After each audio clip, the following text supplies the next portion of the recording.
தருமபுரி நகராட்சி பகுதியில் முன் அறிவிப்பின்றி ஆக்கிரமிப்புகளை அகற்றியதாக கூறி நகராட்சி நிர்வாக அதிகாரிகள் மற்றும் போலீசாருடன் பொதுமக்கள் வாக்குவாதத்தில் ஈடுபட்டதால் பரபரப்பு நிலவியது.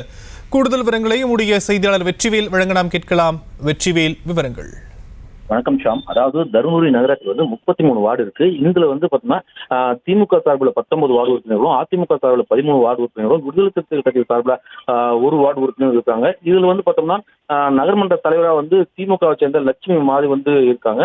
அந்த நிலையில் தருமபுரி நகராட்சி உட்பட்ட பகுதியை ஆக்கிரமிப்புகளை அகற்றணும்னு சொல்லி அப்பப்போ பொதுமக்கள் புகார் தெரிவிச்சிருந்தாங்க. அதன் அடிப்படையில் இன்னைக்கு 20வது வார்டு அக்ரஹார பகுதியில் சாக்கடை கால்வாய் அமைக்கணும்னு சொல்லி அப்பகுதி மக்கள் கோரிக்கை வச்சிருந்தாங்க.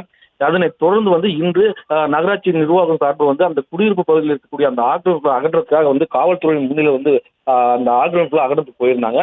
அந்த நிலையில் அப்போ முன்னறிவிப்பு எதுவும் கொடுக்காம அந்த அக்ரஹார பகுதியில் ஆக்கிரமிப்புகளை அகற்றக்கூடாதுன்னு சொல்லி அந்த பொதுமக்கள் காவல்துறைகிட்டையும் நகராட்சி நிர்வாகத்தை அந்த அதிகாரிகிட்டையும் வாக்குவாதத்தில் ஈடுபட்டாங்க.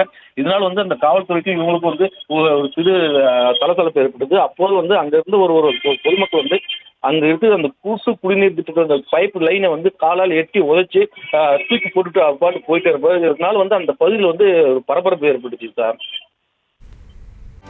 செய்திகளை உடனுக்குடனும் துல்லியமாகவும் தெரிந்து கொள்ள சப்ஸ்கிரைப் பண்ணுங்க.